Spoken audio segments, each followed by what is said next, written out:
University of Louisiana, Reagan became a target of liberal cancel culture when she dared to stand up for her Christian values instead of bowing to political correctness. Reagan, please come up and say a few words, please.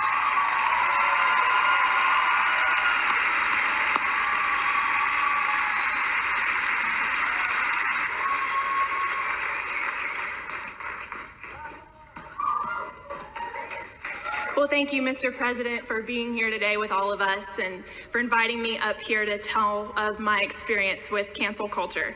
My name is Reagan Escudé. I graduated from Northwestern State University of Louisiana in 2019, and I started my first job at a small private insurance company in Louisiana. A few weeks ago, amidst all this chaos that we're seeing with the Black Lives Matter movement, I made a video on my Instagram, and I talked about how disappointed I am in the church's reaction to the Black Lives Matter movement. I've seen pastors call for white congregants to kneel and to apologize for the skin that God gave them. And I addressed these evangelical pastors and leaders and reminded them that racism is a problem in the heart. It is a sin problem that cannot be resolved by any law, protest, or march.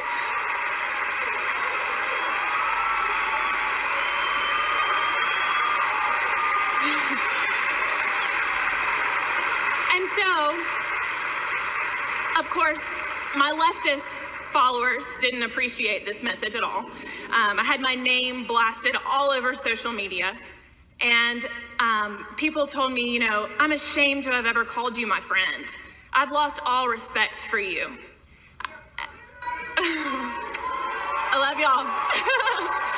And so an ex-coworker of mine made a post on Facebook about me, calling me racist and homophobic, and she listed my place of employment and called for people to call my employer and have me fired.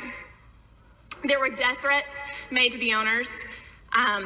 There were threats to knock down the building. Law enforcement had to get involved. And due to the crazy reaction from the leftist mob, my employer told me that they came to the conclusion that they needed to terminate my employment. But here's the thing. Losing my job is a small price to pay when God's name is being glorified.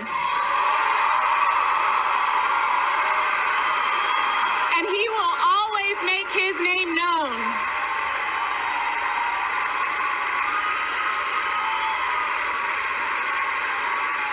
But I share this story with you. I share this story with you because what happened to me is just a small example of something that's happening on a much larger scale in our nation.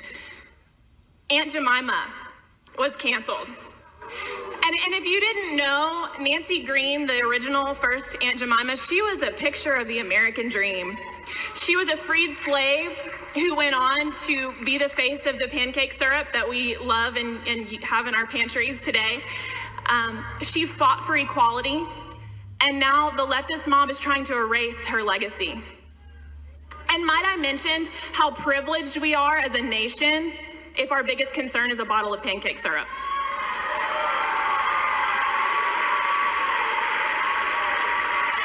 And more recently, we're seeing a call for statues of Jesus Christ to be torn down. Now, I'm a little confused here because last week Jesus was a social justice warrior and this week he's the face of white supremacy.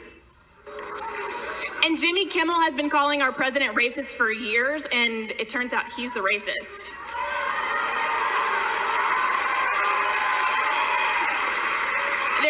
There's governors that are getting away with wearing blackface. That's just sliding under the radar.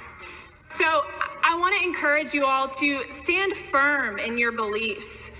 We need truth. We need hard, cold facts and truth now more than we ever have before. And we are so blessed to have a president who stands on the front lines, walks through the fire every day to fight for our God-given American freedoms.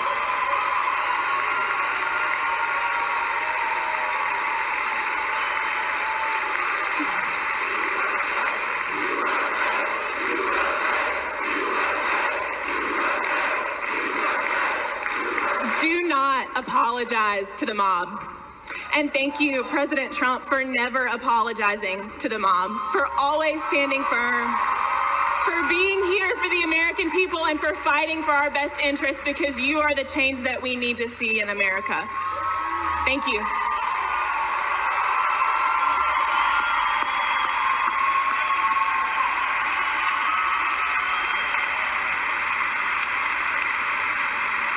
Thank you, Reagan.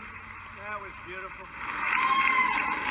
You know, as your story reminds us, Reagan, true courage is defying the left's orthodoxy, not submitting to. We don't submit. Nobody should be submitting, because we're winning and we're going to win, but you don't submit.